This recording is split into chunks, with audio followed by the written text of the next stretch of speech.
The offseason is over. The Broncos 2025 offseason is officially over. Mandatory minicamp has been completed. So we've gotten 2 weeks of OTAs out the way, 1 week of mandatory minicamp, and now we hit 5 to 5.5 weeks of break, and then we get back to training camp immediately about the 3rd week of July. So we're going to talk about whose stock went up this offseason this spring and whose stock went down this offseason this spring. And today is contract day. So today we're going to talk about the contracts of guys like Courtland Sutton, Nick Bonito, Zach Allen, and maybe even Jonathan Franklin Myers. And then we're also going to talk about people who are coming up on contracts, such as Luke Wattenberg, Ben Powers, and guys like that, and see who can get extensions at the end of the season, who may be retained and who may not, and what their contracts will look like.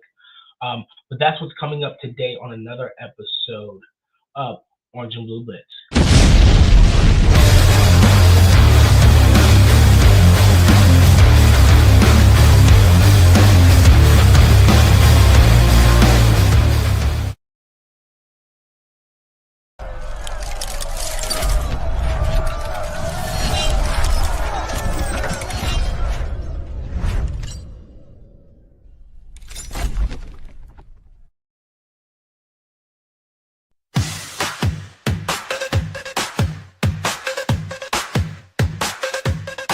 Tune in, now it's time to sit. Orange and blue, we never quit. Broncos pride is lit legit. Every week we're bringing grit. Orange and blue, we bring the heat. Podcast grinding can't be beat. Every play, every stop we meet. Blitz so hard it's on repeat. My high dreams we elevate. Break it down, we narrate. From the field to the fan debate. Broncos Country, we dominate. We got the passion, we got the drive. Orange and blue keeps us alive. Every tackle, every stride. It's the Blitz where legends thrive.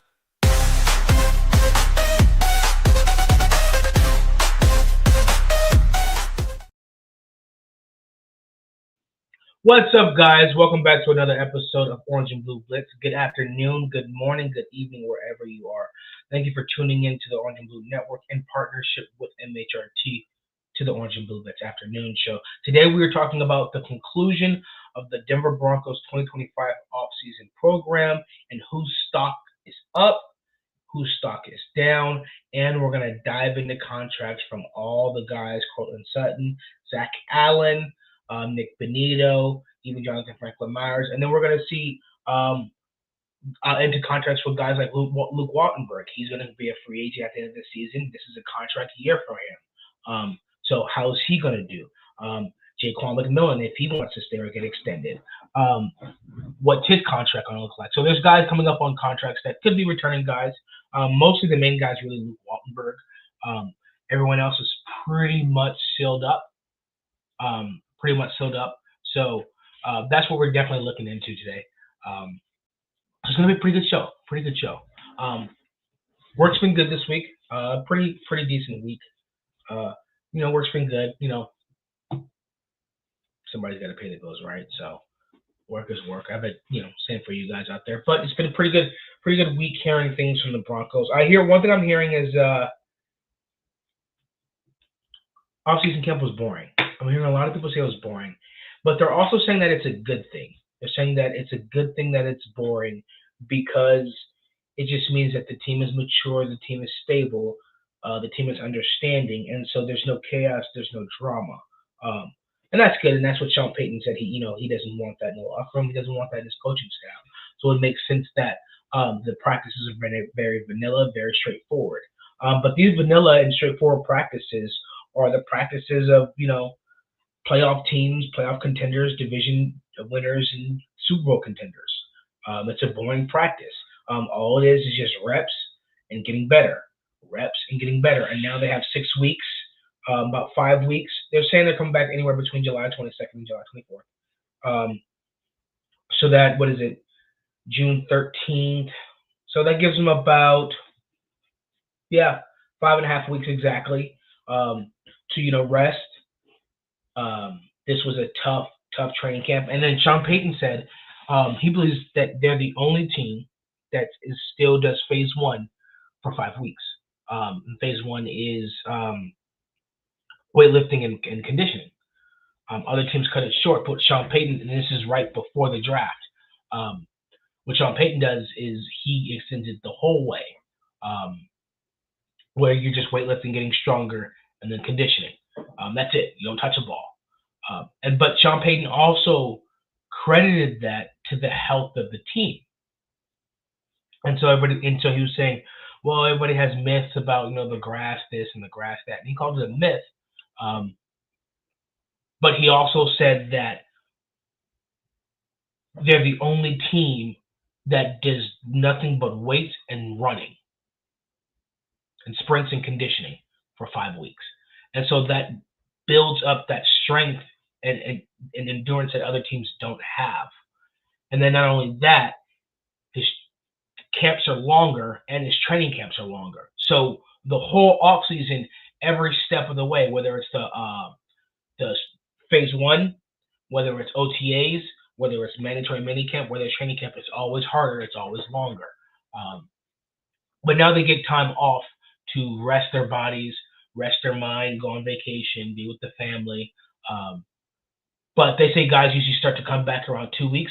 So they usually take the month off, and then those last 2 weeks is when they start to focus to get back in. They come back to Denver, get acclimated to the weather again, get back into the facility, get back into the football mind. So it's going to be pretty good. But we're going to talk about all of that today. But before we do, guys, go ahead over to Orange and Blue Network and follow us on YouTube, Twitter, Facebook, and all your favorite places you listen to your podcasts. And if you are from Orange and Blue, go over to MHRT and follow them on YouTube, Twitter, Facebook, and Twitch as well. Like, subscribe, and share their videos. And guys, don't forget that today is Friday, so Viva Broncos will be on at 6 p.m. Mountain Time. That's why you guys have to hit the notification bell.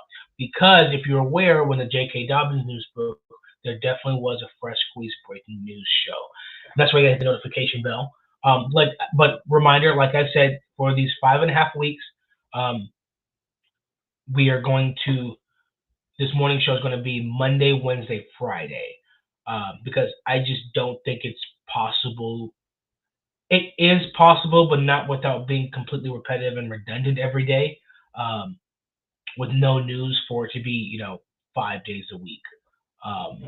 So, we're going to do it Monday, Wednesday, Friday. And also, I think my work schedule might change. I hope it doesn't. But, let's pray it doesn't. But that's why you got to hit the notification bell. And also, guys, let's give a shout out really quick to the sponsor of this show, W. W, the sponsor of this show, was formulated to give you focus and energy with no jitters or crash. Their formula contains vitamins, amino acids, nootropics, including the patented neurofactor. W contains no calories, no sugar, no maltodextrin, no fillers, no artificial colors. And if you're like me, guys, where you're on the carnivore diet and you cannot have sugar and you want something sweet, this has no sugar, but it is something that is sweet. And it's something that you can put in your water, something you can drink at the gym, and something you can carry on where you drink it at work as well. And so you guys are definitely going to want to check that out. And they have all types of different wonderful flavors. So you guys have to definitely come in, comment, DM, share with us, and tell us your favorite flavor. And when you go there to check them out, don't forget to type in NRWOB. Use promo code NRWOB, which stands for nothing wrong with Orange and Blue, 10 for 10% off. Tell them NRWB at the Orange and Blue Network sent you. All right. Let's see. Hope everybody is having a wonderful Friday. I hope you guys are having a wonderful Friday. So I was just annotating my risers and fallers, and I'm pretty sure there's a bunch more. Yep, there's another one. I got another riser. I think there's going to be pretty simple risers and fallers. So I think, okay. All right, there we go. Wait. There we go. Okay. All right, guys. So put that right there. Bam. Okay, so I have 3 fallers and 4 risers. Okay, so I think I'm gonna go rise, fall, rise, fall, rise, fall, rise. Yes. Okay. My first riser of spring, not riser, stock up. My first stock up. The persons who stock, I think, I wouldn't say went up the highest. Um, actually,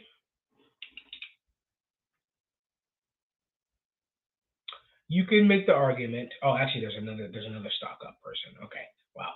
Hopefully, I don't forget him. You can make the argument that he had his stock went up the highest, and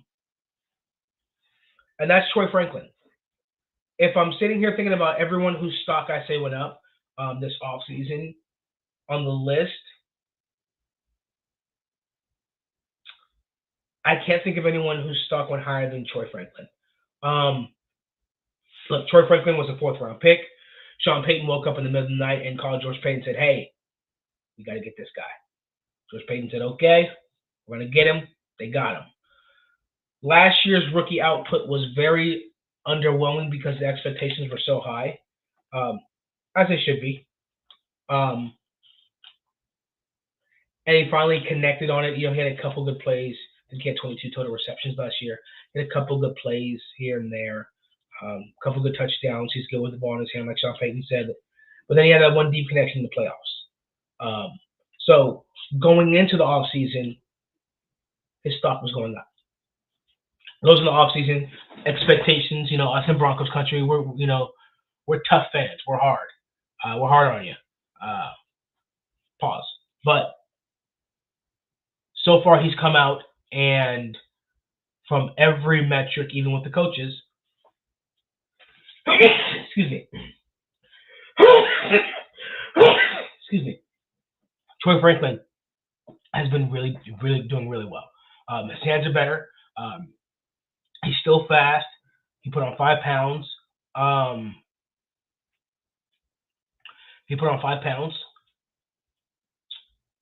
And so he's getting a little bit stronger. But also, there's a role carved out for him more. With short to intermediate routes and getting the ball in his hand. And he's still a factor, and that connection seems to be there. And so there was no offseason addition free agent wide receiver signing, and there was a 3rd-round draft pick in Pat Bryant, who is lower on the depth chart than Troy Franklin. Is competition for sure, but I think Troy Franklin has risen to the occasion. I think he's risen to the occasion, and I think he's really stepped up. So I'd say his stock is going up. Since we're in that wide receiver realm, I'm just going to go ahead and drop down to the other stock down. I'm going to say my first stock down is going to be Devon Bailey. It's going to be Devon Bailey. I think Devon Bailey's stock was shooting to the moon before mandatory mini camp. And then it seems to be some type of injury to Devon Bailey. And so with Troy Franklin seeming to grow and really step up and understand, they say he's not getting cussed out as much. He's not getting yelled at as much. He really seems to understand. Sean Payton spoke very highly of him this spring. He said he's had a great spring. And then you have Pat Bryant, who's a 3rd-round pick. He's a higher pick than Bailey. Great route runner. And was making some plays. And so Bailey's going to be ready for training camp. I think Bailey's going to come in, and I don't think right now Franklin or Bryant are a threat to Bailey. I think he did enough to secure himself, and like Sean Payton said, they're not worried. I think Bailey's going to be fine. But I think leaving into the offseason, or transitioning from the offseason into training camp, I think Bailey's stock is down. Now, moving on to a second stock up. I'm going to have to go with Brandon Jones. Brandon Jones last year played a lot around the line of scrimmage a lot and wasn't really in his free safety position as much. When he was productive, disruptive, um, and a ball hawk. He also led the team in tackles, so he's an excellent signing. As if you guys tuned into the show a couple of days ago, you guys already know Brandon Jones is my most underrated George Payton free agent signing. With that being said, now Talanoa Hufanga is here, so now Brandon Jones is playing his free safety position for the first time in bench Joseph's defense. So I wouldn't say he has to learn something new, but now it's more solidified, it's more stable. And in addition to that, he's going against the Sean Payton offense with one of the best wide receiving tight ends, the fastest tight end to come out of college in history. One of the best receiving tight ends in the NFL, Evan Ingram. And from what I heard in practice in 7-on-7s, Brandon Jones had a couple of breakups against Evan Ingram. Couple of breakups, which gives me confidence. And that tells me more about Brandon Jones than it does Evan Ingram and Brandon Jones' coverage ability. I don't think every safety has Brandon Jones' coverage ability or talent. He's projected to possibly be a top five safety in the NFL. So that means Evan Ingram is going to get stronger and better, but that tells me that Brandon Jones can cover the best of the best.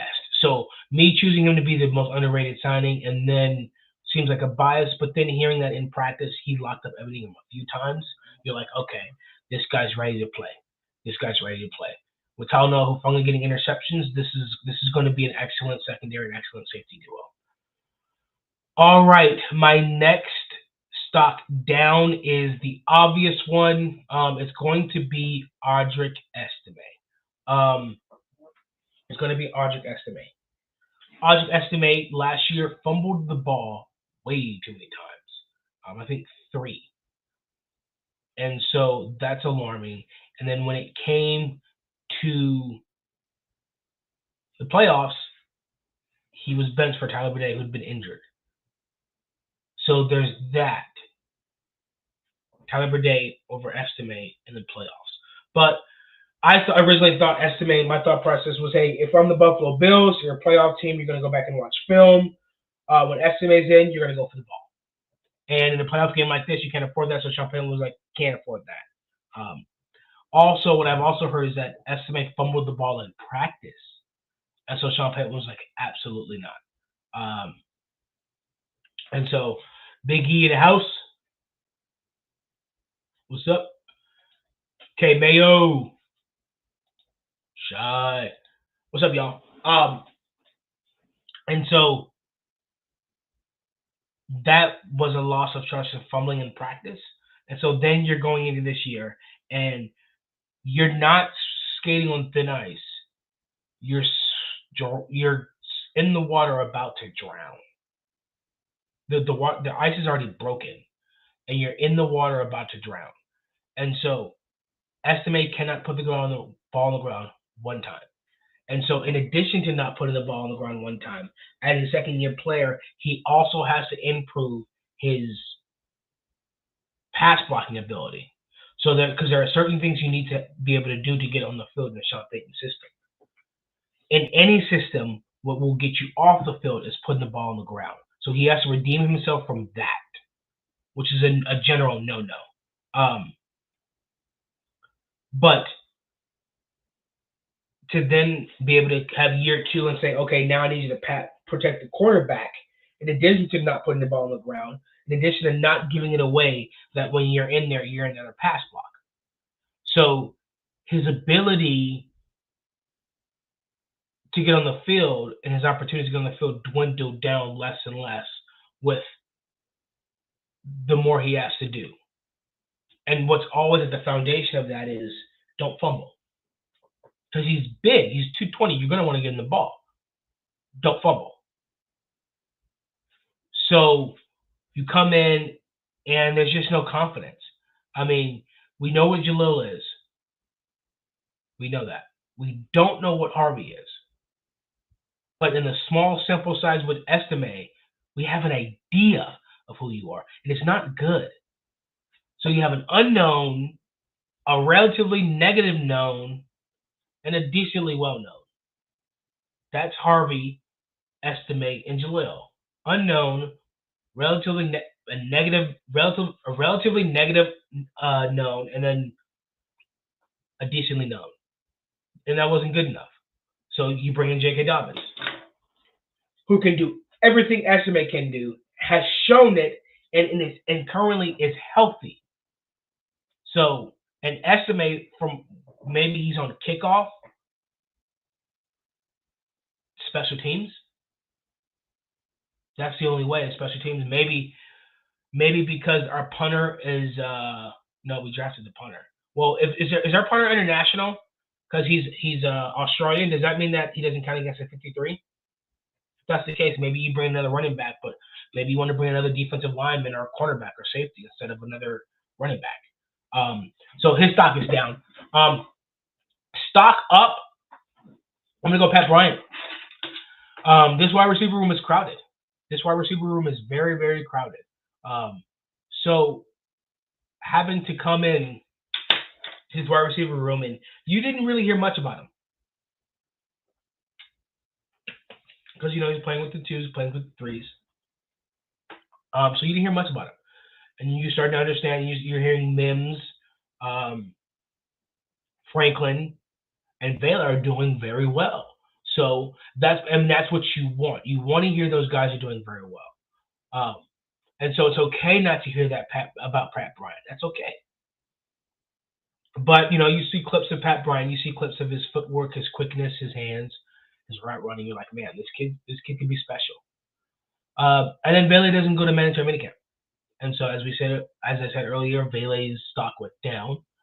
And so that means that there's going to be some guys who get to fill in that role. And one of the guys that filled in that role was third-round pick Pat Bryant.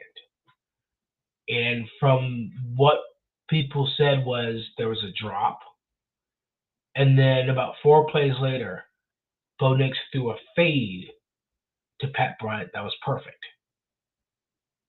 Over Jaquan. Right in his hands, touchdown. So Bo Nix had the confidence to go back to him. Pat Bryant had the confidence to make the plays. And then did it a couple times after that. A couple catches after that. So I put his stock up. When called up, when Vele was gone, he was put in the position and he made plays. He was the only receiver that I heard this week that actually made plays in absence of Vele. What I did hear was, in absence of Vele, I heard Cortland Sutton and Marvin Mims got a lot of the targets. A lot of the targets. I like that those two are getting that Marvin Mims is stepping up and getting that same. I could see Marvin Mims being used like Sean Payton used Brandon Cook. And I like that they're getting that chemistry with Bo, where Marvin Mims is starting to fill in that role. And here's also the thing with Pat Bryant increasing. I don't know, guys. You're gonna have to let me know. I don't know if rookies can leave the building, but if they can, I'm not sure Bailey will be running routes with the guys, with Bo, and when they go and work out together. But if Pat Bryant can, he will be there. So that gives Pat Bryant another opportunity to get more chemistry with Bo in Bailey's absence. So I got Pat Bryant as a stock up. Stock down. Stock down is going to be Blake Watson. I got Blake Watson stock down. I got Blake Watson stock down because he's been injured the entire offseason. He's been in on the side field. And so, he's an undrafted free agent, got paid a good pretty penny for being an undrafted free agent. And this is an already crowded, high competition running back room. And now with the addition of J.K. Dobbins, if Estimate's falling down the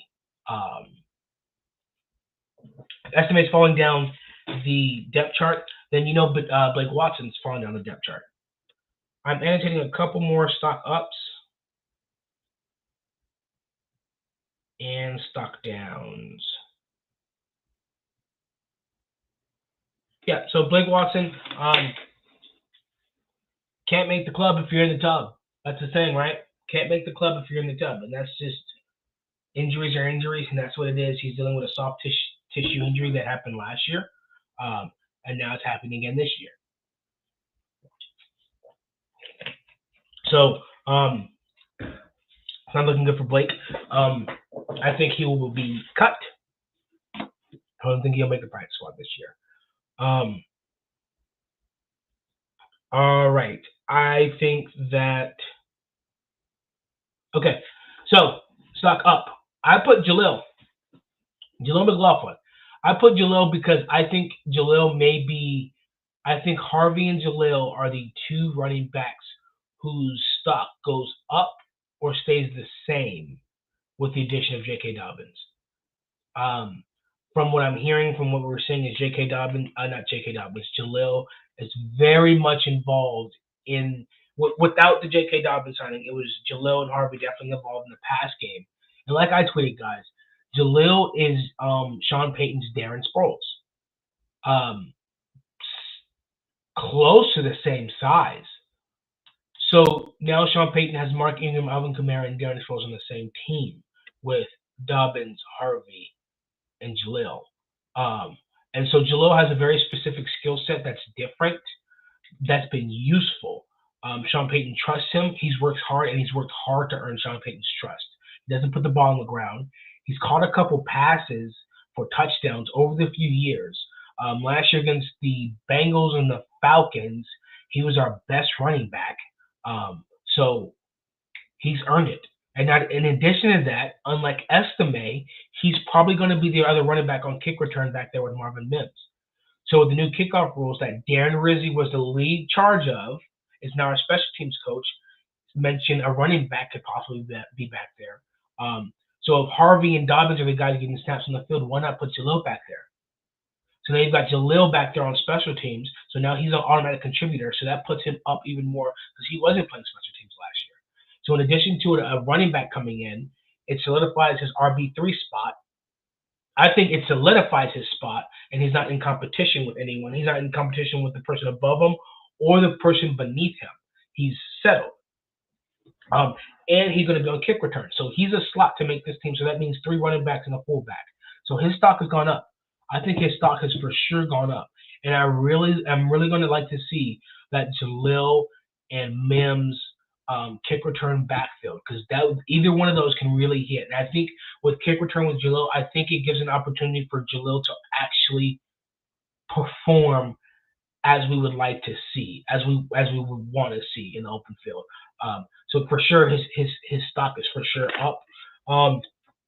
Stock down, I'm going to go with A.T. Perry.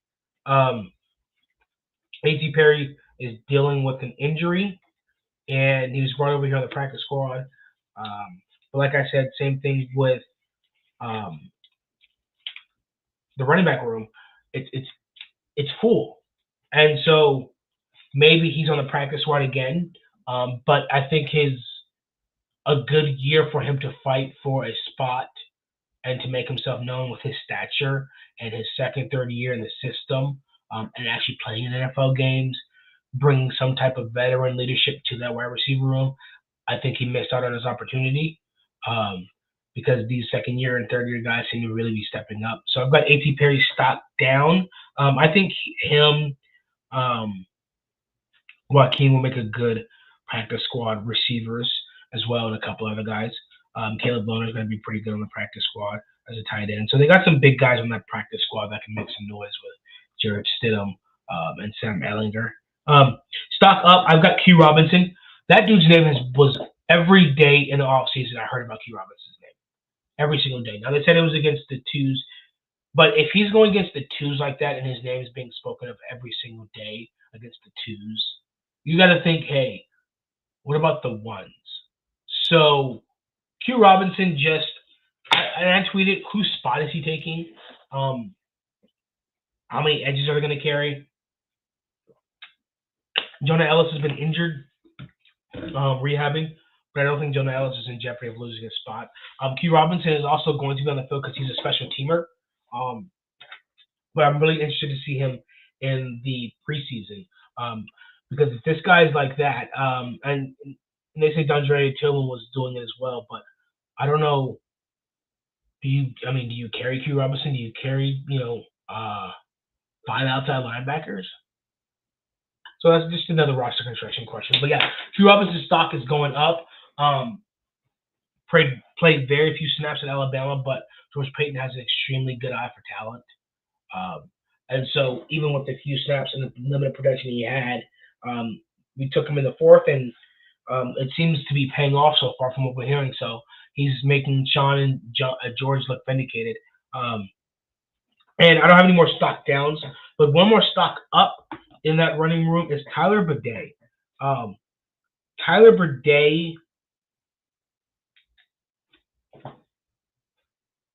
may be the most versatile running back in the room with his ability to pass. Joe J.K. Dobbins is now. But Tyler Bidet all of a sudden turned up as a pretty good pass blocker. And so I think it's him and Estime competing for that practice squad running back position. Because like I said, it's Dobbins, Harvey. Running back 1 is Dobbins. Running back 2 is Harvey. Running back 3 is Jaleel. I'm okay with that. You don't have to worry about Jaleel too much. He's also going to be on kick return, so I'm okay with that. Dobbins is Harvey, is Mark Ingram and Alvin Kamara. That's good. I'm okay with that. With Darren Sproles on kick return, because Darren Sproles did play. I'm okay with that. But now the competition is between Estime and Bidet, and who's going to be cut. And like I said, Estime's stock was down, but I got Bidet's stock going up. His first play in the NFL was a catch out the backfield for a touchdown, so he can catch and run the ball. Last year against Tampa Bay, the biggest run for a running back of the season was Tyler Bidet. So his first play was a receiving catch out the backfield for a touchdown. Last year, the largest run by any Bronco was Tyler Bidet, and this year it's emerging that he's a pass blocker. You're starting to see year by year, hey, year 1, receiving back. Year 2, rusher. Year 3, pass blocker. There's a potential that, hey, if Dobbins doesn't go past 1, I think next year it could be Harvey, Bidet, and Jaleel. Or just Harvey and Bidet, and then you get another third down back. Or, Bidet supplants, Harvey moves up next year, Bidet supplants Dobbins becomes the Samaje Perine. And it's just Harvey and Bidet as the 1-2 with Dobbins coming on that Perine role. So I definitely think his stock is up. I definitely think his stock is up. Guys, we at the half-hour mark. So we are going to take a quick break, and then we are going to get that back into the contract talks. So I will be right back.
What's up, guys? We are back. And now it is time for contract talks. All right.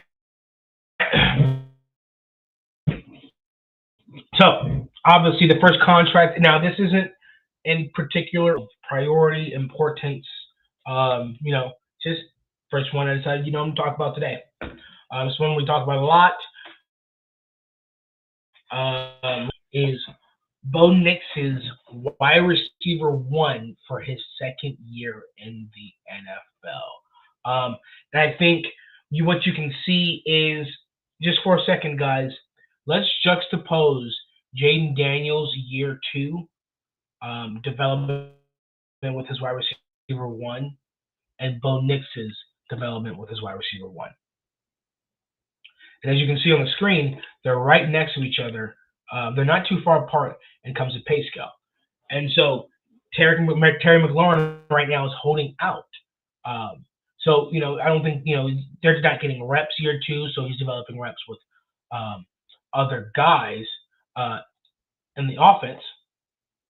But still, he's not there. Whereas you have Bo Nix in year 2, where his wide receiver wants a contract as well, but has been there every single day. Now, Terry McLaurin, I believe, is 1 or 2 years older than Courtland Sutton. But we're just going to look at right here. So we got top of the line, Jamar Chase, $40 million, $40.25 million. So Courtland Sutton's not getting that. He's not asking for that.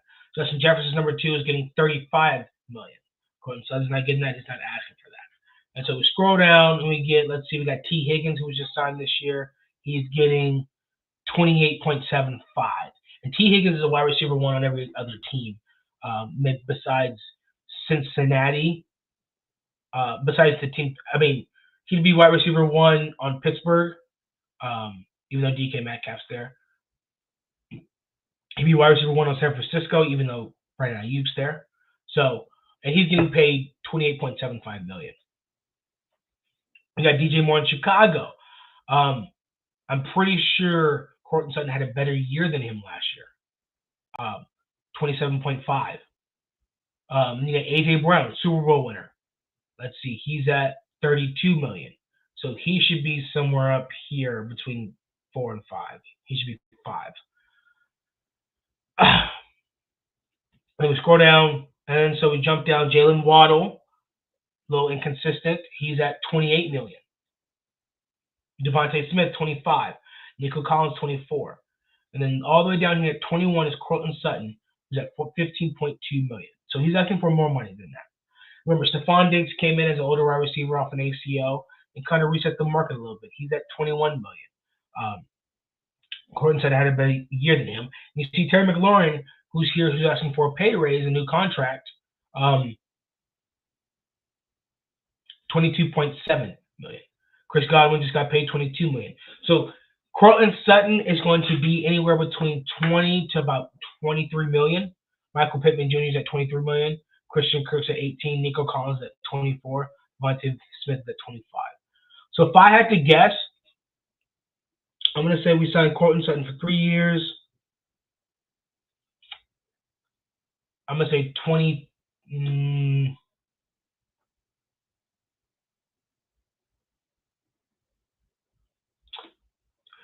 He's better than Michael Pittman. So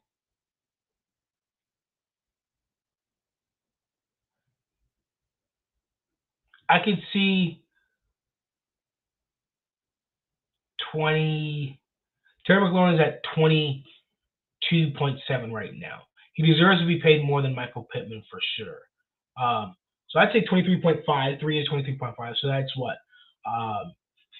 67.25?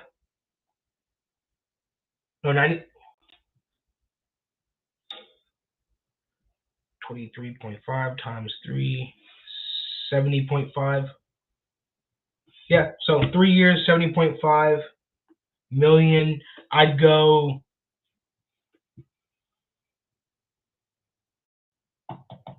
about 50 million guaranteed. About 50 million guaranteed. So that gives 2 years and then 1 year is voided. So I'd give Courtland Sutton, I'd extend him 3 years, $70.5 million, $50 million guaranteed, give him a huge, what is he getting paid, $15 million this year? I'd give him maybe $18 million in cash, push the cap hit back into next year when it extends. And so maybe you have one void year depending on what it is, but that will put him into 31 years old, 32 at the end of his contract. If he's good enough, maybe he stays. If not, he retires or goes on. So that's where I'm looking at with Courtland Sutton. Let's go to Courtland Sutton out the way. Let's go to Zach Allen.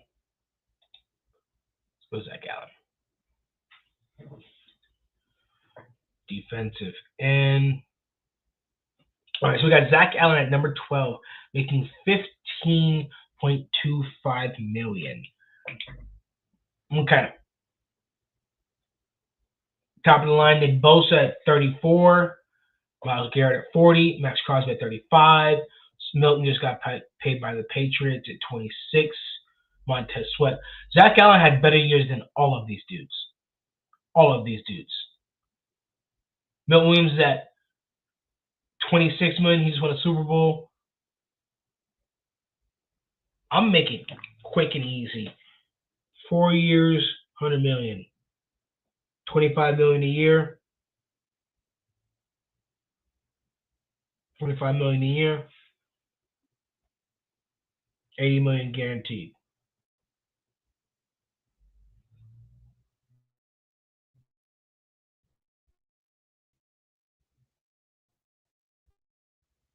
He had a better year than all these guys.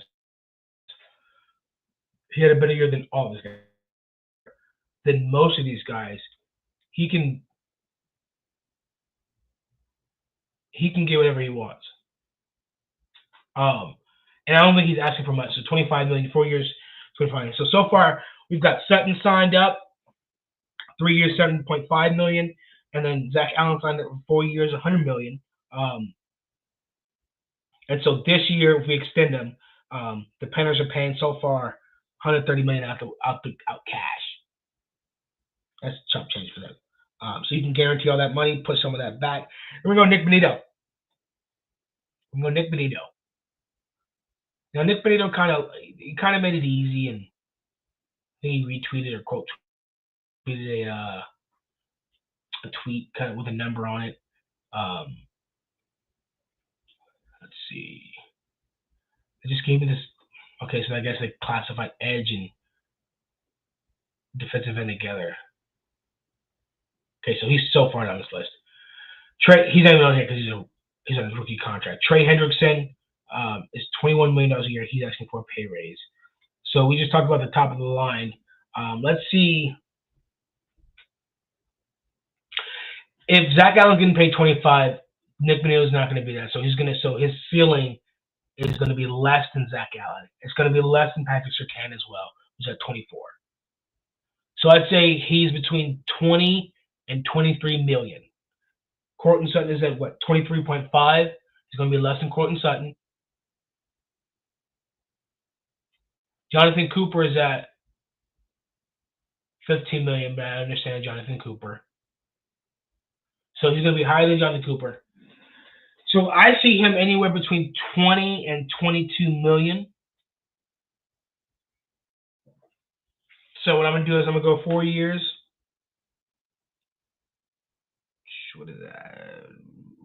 104 million?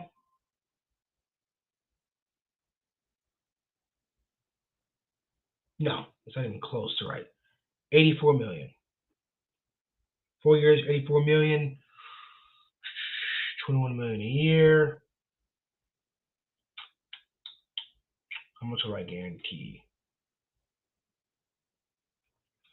65 million guaranteed. So now we got 200. We got, who's that? 130, 195 between those three guys guaranteed. $195 million between those guys guaranteed in cash or guaranteed money that's going toward the cap.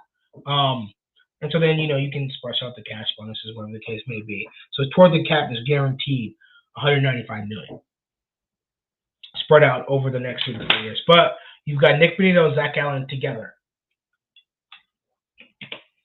And Courtland Sutton with Bo for the remainder of his rookie contract. So then you got guys like if Jonathan Cooper's at 15, where's Jonathan Franklin Myers? What's his contract currently?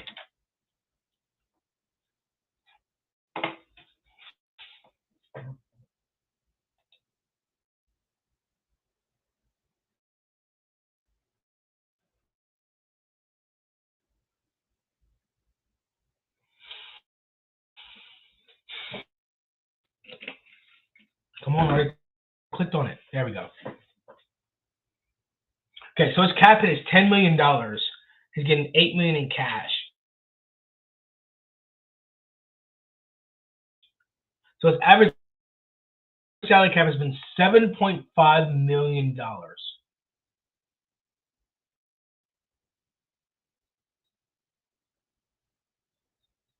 Now I know the Jets, John Jones, and the wings. I'd give him, if I were to give him one, I'd give him 2 years. I'd give him 2 years. What are you getting paid now? 7.5 average a year. I'd give him 2 years, $20 million. Give him $10 million a year. And guarantee $15 million of it. So now you're at what? 210? Savion Jones still in his rookie contract. You can have 1 year voided, so it's a 1 year plus depending at the end of the year. Maybe you give him a huge. So I mean, maybe you give him you guarantee $15 million this year on the cap hit next year. So you give him the totality of his contract if you want to re-sign Jonathan Franklin Myers. So let's say you do 2 years, $20 million, but you guarantee $15 million of it. But then you give him most of it in cash. You give him so then that cap hit goes. So that way, if you decide to cut him after the first year, the cap hit isn't huge because you've already paid most of it. And if you just want to keep that together for 2 years, you can have Nick Video, Zach Allen for a minimum of 2 years. And Savion Jones definitely get in there rotational.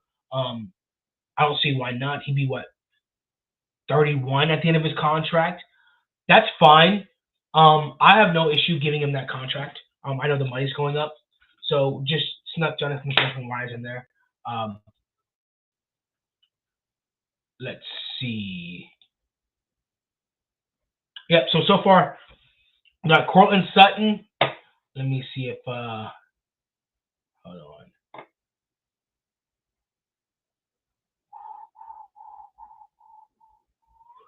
What is all...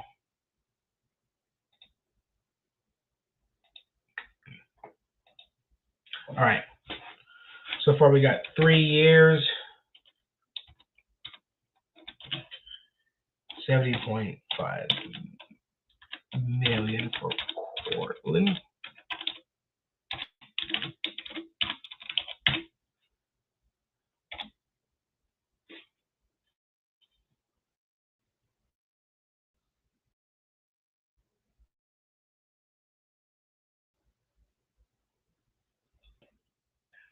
$4 years, $100 million, $25 million a year, $80 million guaranteed for Zach Allen. 4 years, $84 million, $65 million guaranteed for Nick Benito. And then 2 years, $20 million, $15 million guaranteed for Jonathan Franklin Myers.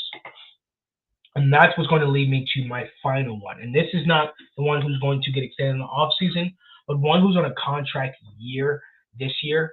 And I want to see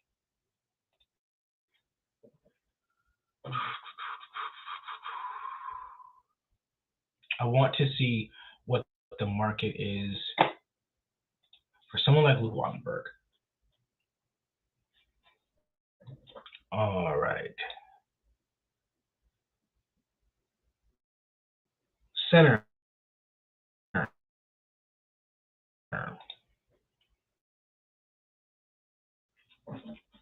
An interesting position, huh?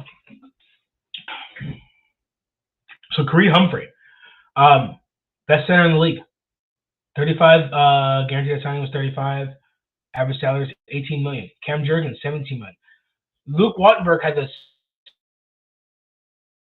second best pass protection percentage in the NFL, right behind Kareem Humphrey. About like 0.03. Here's Lloyd Cushenberry right here, getting paid 12.5. Drew Dalman in Chicago getting 14. Ethan Pochik in Cleveland getting paid 6. Tyler Lindenbaum in Baltimore getting paid 3. Wow. So if I'm Luke Wattenberg, maybe I get a what 3-year, maybe 4-year. Roy Cushenberry's at 12.5. If Luke Wattenberg can be one of the best, improve his run blocking dramatically this season, I would pay him. What did you pay Drew Dahlman? I'd pay him $14 million. I'd pay him 4 years, $14 million. I'd pay Luke Wattenberg 4 years, $14 million. What is that? 4 years, $14 million.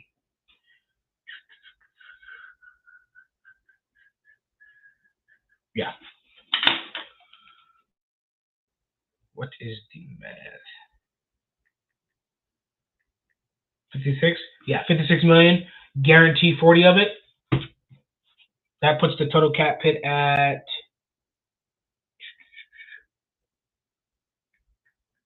$250.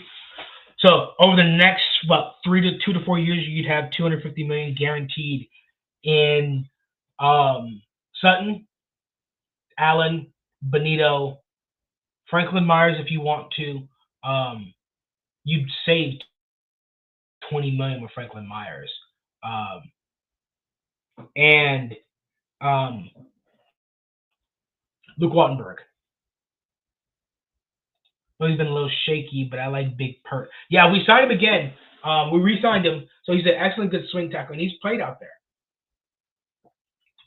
He's on the field. He's been on the field. He's for sure been on the field and making plays out there. So you got him and Palczewski that seem to be the backup tackles. So I like him as well. But yeah, those 4 guys, 4 to 5 guys would be $250 million guaranteed. But that means your guard and your center are both stuck together with your quarterback, as well as your left tackle and your right tackle. I really think our left guard is already in the house. I think it's going to be Clay Webb. I think Clay Webb's going to be our starting left guard after Ben Powers is gone. But then you've got Benito, Allen together for 4 years. If Jonathan Franklin Myers wants $10 million, what? $10 million a year because he's getting paid 7.5, and let's say we like year one. If it's 2 years, $20 million, and you say, hey, we're going to give you $15 million in cash, or like, hey, we'll give you $10 million in cash this year, and then next year it's a $10 million cap hit, whatever the case may be. 1 year's voided, so if the last year you're like, hey, it's a $5 million cap hit, $5 million cap hit, because you have Savion Jones. But Savion Jones on his rookie contract, so I think him being rotational and behind Jonathan Franklin Myers for maybe one this year, maybe another year after that's not too bad. But yeah, about $250 million guaranteed. About $235 million guaranteed, $250 million guaranteed over the next few years. If those are those contracts, so I'm going to keep this here so that way when these contracts can come out, we can come back and revisit those. And I just want to get ahead of those. That way, let's see if we got ball knowledge here or not. That is to go to see if we have ball knowledge. Guys, that's going to wrap up Friday's show here at the Orange and Blue Blitz afternoon show. If my computer wasn't being so slow. There we go. That's going to wrap up today's show. And as I said, we are switching next week. It will be Monday, Wednesday, and Friday until the regular season. Until the training camp. And then we'll go back to Monday through Fridays. But during this 5.5 weeks, we're going to go ahead and shorten it to Monday, Wednesday, and Fridays. Mondays, what I believe I had a topic of, Mondays will be record prediction day. We'll be doing record prediction on Monday. And we'll also, with the schedule on, we'll be talking about in the comment section what games all of us are going to. So Monday, I need you guys here so we can talk about what games you guys are going to, so I can start that list and we can get a list of that. We'll talk about the games I'm going to, what games I have circled, and to hear from you guys as well. But speaking about hearing from you guys, I need to hear you smash that like button, hit the subscribe button, and share button as well on YouTube, Twitter, Facebook, and every one of your favorite platforms. And don't forget to smash the like button of our partners, MHRT, on YouTube, Twitter, Facebook, and Twitch. And don't forget, guys, tonight is Viva Los Broncos at 6 p.m. Mountain Time. And then starting back over on Monday, we have the Orange and Blue Blitz morning show as the following schedule. So you guys are going to want to hit the notification bell for that. But that's going to conclude this off-season program. We've got our stock up guys. We've got our stock down guys. We expect to see some contracts out. We put those numbers out. And now we're just looking forward to training camp when Dre Greenlaw, Devon Bailey, and Alex Singleton, full go. All guys will be out there. Time to go win a Super Bowl. Time to go win a division. But mile high salute, guys. I will see you guys on Monday. Shout out, all love from here.